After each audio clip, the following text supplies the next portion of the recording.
चलो भाई, भागो भागो भागो भागो भागो, चलते हैं। अरे मम्मी क्या कर रहे हो? मम्मी फिर देखो आज फिर उसमें क्या है, मोबाइल पे क्या दिख रहे थे आप? रोहतक का ना भाड़ा लेवी बात करेंगे। रोहतक का ना भाड़ा चलो भैया बात चलो। करेंगे। ये हमारे मिक्की जी सोए हुए, उसकी तबीयत थोड़ी सी ठीक है पहले से। और बाहर का मौसम देखो भैया, बादल अभी अभी तेज धूप थी और अब फिर बादल निकला है। ये हमारी स्कोडा खड़ी है और फिर चलते हैं ब्रिक इको स्पोर्ट्स में कुछ काम करवाने के लिए। चलिए मिलते हैं रास्ते में। Hello, good morning, Sat Shri Akal, welcome to our new vlog. This is Varun Balara. और आज भैया, आज हम लोग थोड़ा सा कुछ अपनी कार का काम को निपटाने चलेंगे एंड और सुमित भाई से भी मिलेंगे और कुछ काम थोड़ा सा करवाना है इको स्पोर्ट्स में। उसके पैड चेंज कराने हैं, सर्विस चेंज करानी है, कुछ लाइटिंग का, फॉग लाइट का प्रॉब्लम है वो कराना है ठीक। और उसके बाद कुछ आपको एक छोटी सी न्यूज़ बताऊंगा जिसमें आप खुद सोच के देखिए यार, इंसानियत कैसे मरती है और इंसानियत को बचाने वाले भी कौन है वो भी सुनिएगा। छोटा सा किस्सा बिल्कुल। अभी चलते हैं, मिलते हैं, उसके बाद बात करते हैं आराम से। अभी तो पूरा दिन पड़ा है यार हमारे पास में, ठीक है? Okay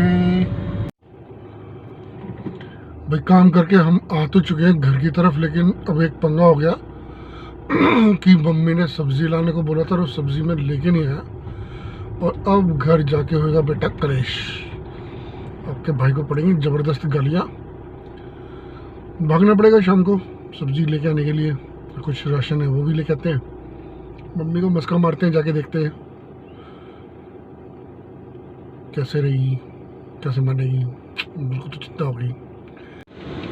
hello and welcome back to the vlog.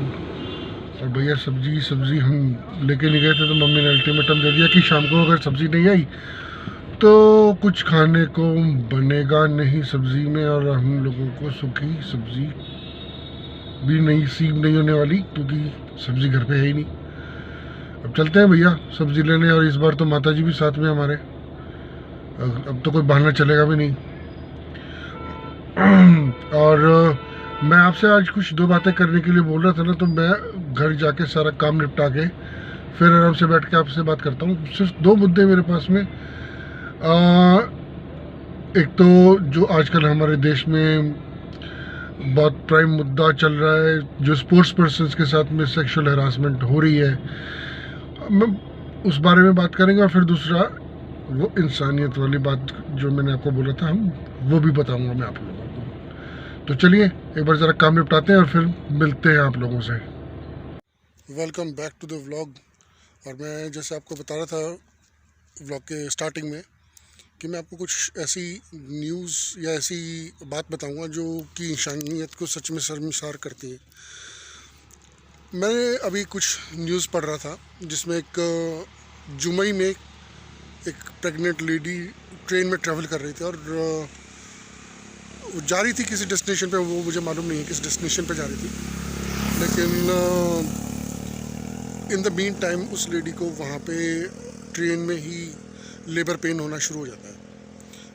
Labour pain शुरू होता है तो देखिए यार, कोई भी इंसान होगा तो वो पहले लेडी को प्रेफर करेगा कि किसी तरीके से उसको हॉस्पिटल पहुँचाया जाए। और आजकल तो आप अगर ट्विटर पे भी रेलवे का कुछ डालते हैं तो वो इमीडिएटली एक्शन लेते हैं, ये हम लोगों ने देखा है। लेकिन वहाँ पे लोगों ने बजाय उस लेडी की हेल्प करने के वीडियोस बनाने शुरू कर दिए उस बेचारी लेडी के, जो कि लेबर पेन से परेशान थी। सब वीडियोस बना रहे थे, किसी ने उस बेचारी की कोई हेल्प नहीं की। तो इन द मीन टाइम वहाँ पे उस ट्रेन के डब्बे में कुछ किन्नर भी ट्रैवल कर रहे थे। उन्होंने उस लेडी की हालत देखी, उन्होंने कुछ वीडियो शूट नहीं किया, उन्होंने तुरंत उस लेडी की हेल्प की और उस लेडी की ट्रेन के अंदर ही सेफ डिलीवरी करवाई। यार शर्म करो, आप किसी लेडी की हेल्प नहीं कर सकते या किसी की भी हेल्प नहीं कर सकते, मैं लेडी की बात नहीं कर रहा, आप किसी की हेल्प नहीं कर सकते तो कम से कम वीडियोस बनाने तो बंद कर दो यार। कब तक लोग मरते रहेंगे और आप लोग सिर्फ वीडियोस बनाते रहोगे? कुछ तो शर्म करो, है। मुझे बहुत बुरा लगा। और जाते जाते पता क्या, उन किन्नरों ने उस डब्बे में जितने भी लोग बैठे हुए थे उन सबको जलील किया। भैया बनता भी, वो लोगों उन लोगों ने हेल्प की जो इनको हम लोग सामाजिक तौर पर अच्छा नहीं मानते, उनको घृणा की दृष्टि से देखते हैं। वो लोग जब हेल्प कर सकते तो तुम लोग क्या हो यार, इंसान हो, तुम लोग भी तो हेल्प कर सकते थे। मैं तो बहुत अच्छी बात है, और मैं तो कहता हूँ भगवान उन लोगों को लंबी उम्र दे जिसने ऐसे हेल्प की। तो भैया जी दूसरा मुद्दा हमारा ये था कि आजकल हमारे देश में एक बहुत बड़ा बवाल कटा हुआ है फेडरेशन को लेके, रेसलिंग फेडरेशन ऑफ इंडिया को लेके, कि जहाँ पे कुछ, मैं किसी का नाम नहीं लूँगा, ना ही मैं किसी का समर्थन करूँगा, मैं अपने विचार प्रकट कर रहा हूँ आप लोगों के सामने, कि जहाँ पे कुछ सेक्सुअल हरासमेंट के किसी मिनिस्टर के ऊपर कुछ लेडीज़ रेसलर्स हैं उन्होंने लगाए हैं, और उनके समर्थन में कुछ भाई भी आए हुए हैं। सभी इंटरनेशनल प्लेयर्स हैं, ओलंपियाड हैं, किन्होंने किसी ने कॉमनवेल्थ गेम्स में पार्टिसिपेट किया हुआ है, मेडलिस्ट हैं। देखिए मैं सबसे पहले तो मैं जो मेरा खुद का मानना है वो ये है कि भैया सबसे पहले तो जांच होनी चाहिए किस चीज़ में सच्चाई है, किस चीज़ में झूठ है, क्योंकि मैंने भी खुद इनके इंटरव्यूज़ देखे हैं रेसलर लेडी के, जिनमें उन्होंने जो फेडरेशन थे उनके अध्यक्ष जो हैं उनकी तारीफ में उन्होंने शब्द बोले हुए। तो ऐसा क्या हो गया भैया अचानक कि आपको ये सब चीज़ें याद आई है? किस लिए? मैं समर्थन नहीं कर रहा हूँ मंत्री जी का, ना मैं किसी और का समर्थन कर रहा हूँ, पर हाँ भाई कुछ भी एक्शन लेने से पहले जांच करना बहुत ज़रूरी है। क्योंकि देखिए अगर कुछ आरोप गलत सिद्ध होते हैं तो इसमें उन्हीं लोगों की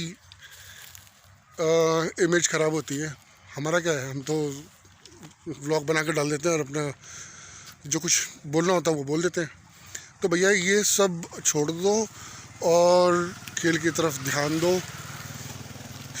जांच होनी चाहिए, मैं मानता हूँ, और दोनों तरफ से होनी चाहिए। मैं बहुत अच्छा हुआ अनुराग ठाकुर जी ने जो है वो जांच गठित की है, और इन सभी रेसलर्स ने धरना प्रदर्शन जो है वो अपना ख़त्म कर दिया, और साथ में ही ओलंपिक कमेटी ने भी एक जांच गठित की है। तो रिजल्ट्स आने तो सामने देखते हैं किसके आरोपों में कितनी सच्चाई है, और अगर मंत्री जी भी गलत हैं या जो भी मंत्री हैं या वो अध्यक्ष हैं, जो भी हैं, मुझे मालूम नहीं है करेक्टली, उनको तुरंत इस्तीफ़ा देना चाहिए भैया। और हाँ, ऐसा नहीं है कि नहीं होता है, बहुत सारी जगह होता है, बहुत से गेम्स में होता है, लड़कों के साथ भी होता है, लड़कियों के साथ भी होता है, लेकिन भैया ये चीज़ें बंद होनी चाहिए। मैं जो धरना रखा हुआ था उसके बिल्कुल एक चीज़ के फेवर में हूँ कि हाँ भैया 50% जो सिलेक्टर्स हैं या 50% जो भी प्रोसीजर होता है उसमें लेडीज़ होनी चाहिए, ताकि जो है उसमें हमारी बहन बेटियाँ जो हैं वो सुरक्षित रहें, उससे सेफ महसूस करें। और कुछ चीज़ें होती है जो लेडीज़ ही कर सकती हैं, तो उसमें मैं उनका समर्थन करता हूँ। भैया ये मेरे विचार थे, शायद आप लोग कुछ एग्री ना हो मेरे विचारों से, तो मैं कुछ कर नहीं सकता। और मिलते हैं अगले व्लॉग में जल्दी। इस बार के तो मेरे यही 2 मुद्दे थे, और आज शायद हम लोगों ने ट्रिप प्लान किया था वो शायद उस पर निकल जाए शायद, क्योंकि ज़रा हमारे एक साथी जिन्होंने जाना है साथ में, उनकी थोड़ी सी तबीयत ख़राब है। तो thank you so much for your support. भाई मैं थोड़ा सा नोटिस कर रहा हूँ कि कुछ लोग आते हैं, व्लॉग्स देखते हैं और चले जाते हैं। प्लीज़ सब्सक्राइब कर दो, और मेरा कंटेंट अच्छा लग रहा है तो सब्सक्राइब कर दो, लाइक कर दो, और भैया 500 वाला टारगेट जनवरी एंड तक पूरा करवा दो ताकि हम और भी अच्छे वीडियोज़ लेके आए और भी अच्छा कंटेंट आपको दे। Thank you so much.